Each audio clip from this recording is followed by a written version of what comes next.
దేశంలో యూపీఐ సేవలు ప్రారంభమై కరెక్ట్గా 10 సంవత్సరాలైంది. ఈ అంశానికి సంబంధించి చెడా శాస్త్రి గారి సంబంధించిన కారణం చూద్దాం. దేశంలో యూపీఐ సేవలు ప్రారంభమై ఈ రోజుకు 10 సంవత్సరాలైంది. యూపీఐకి మేమంతా రెడీ చేసి పెడితే మోడీ పేరు కొట్టేశారని కాంగ్రెస్ వాళ్ళు పోస్టులు పెడుతూ ఉంటారు. కానీ అదే 2016లో మోడీ ప్రభుత్వం యూపీఐ పెట్టింది అని మాజీ ఆర్థిక మంత్రి చిదంబరం మోడీ ప్రభుత్వాన్ని ఎలా హేళన చేశారో ఇప్పుడు వినిపిస్తాను నేను. గ్రామ సంతకు వెళ్ళి బంగాళదుంపలు టమోటాలు కొని 7.5 రూపాయలు క్రెడిట్ కార్డు ద్వారా చెల్లించాలి. అప్పుడు ఆ పేద మహిళ ఏం చేస్తుంది? ఆమె దగ్గర అక్కడ పీఓఎస్ స్వైపింగ్ మెషిన్ ఉంటుందా? దానికి విద్యుత్ కనెక్షన్ ఉందా? అక్కడ వైఫై ఉందా? అక్కడ ఇంటర్నెట్ పనిచేస్తుందా? ప్రతి గ్రామంలోనూ ఒక గ్రామ సంత బజార్ ఉంటుందని మీకు తెలుసా? మా ప్రాంతంలో అయితే ఈ గ్రామ సంతలు వంతుల వారీగా జరుగుతాయి. సోమవారం ఈ ఊర్లో, మంగళవారం పక్క ఊర్లో, బుధవారం మరో ఊర్లో. భారతదేశం అంతటా ప్రతి చోట ఇదే జరుగుతుంది. అక్కడికే రైతులు, వ్యాపారులు తమ సరుకుల్ని తెచ్చి అమ్ముకుంటారు. కూరగాయలు, పండ్లు, బుట్టలు, బొమ్మలు, ప్లాస్టిక్ వస్తువులు ఇలా ఏవైనా అక్కడికే తెచ్చి అమ్ముకుంటారు. వీళ్ళందరి చేతిలో పీఓఎస్ మిషన్ ఉండాలని మీరు అనుకుంటున్నారా? మీరు ఎలాంటి వాస్తవ విరుద్ధమైన చిత్రాన్ని దేశం ముందు ఉంచుతున్నారంటూ చిదంబరం అప్పట్లో మోడీ ప్రభుత్వాన్ని వెక్కిరించాడు. యూపీఐ జీవితాలు ఎలా మార్చిందో ఒక దురదృష్టవంతుడైనటువంటి కంటి చూపు లేని వాళ్ళు కూడా ఇప్పుడు యూపీఐ వినియోగిస్తున్న విజువల్ బయటకు వచ్చింది.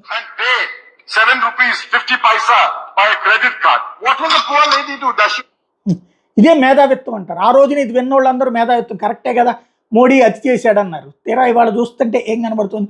3 రూపాయలు, 2 రూపాయలు, రూపాయి కూడా దాంట్లో నుంచి పంపిస్తున్నారు. Is it connected to a electricity source? Is there Wi-Fi there?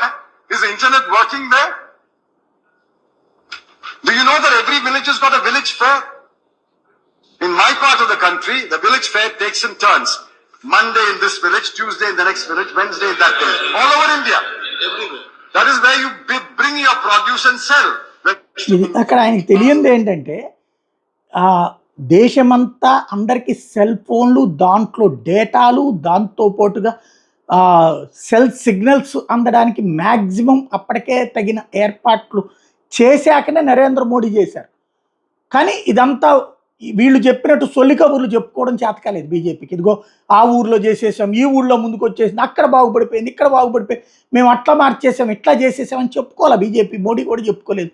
దానివల్లనే ఈ వెటకారాలు అయినాయి. అయినా కూడా ఇప్పుడు ప్రజలు గమనించారు. ఇప్పుడు ఇది చూడండి, ఒక అంధుడు ఎలాగ వాడుతున్నాడు అన్నటువంటి ఇది ఇవాల్టి మార్పుకి సంబంధించినటువంటి అంశం, గుర్తుపెట్టుకోవాల్సినటువంటి విషయం.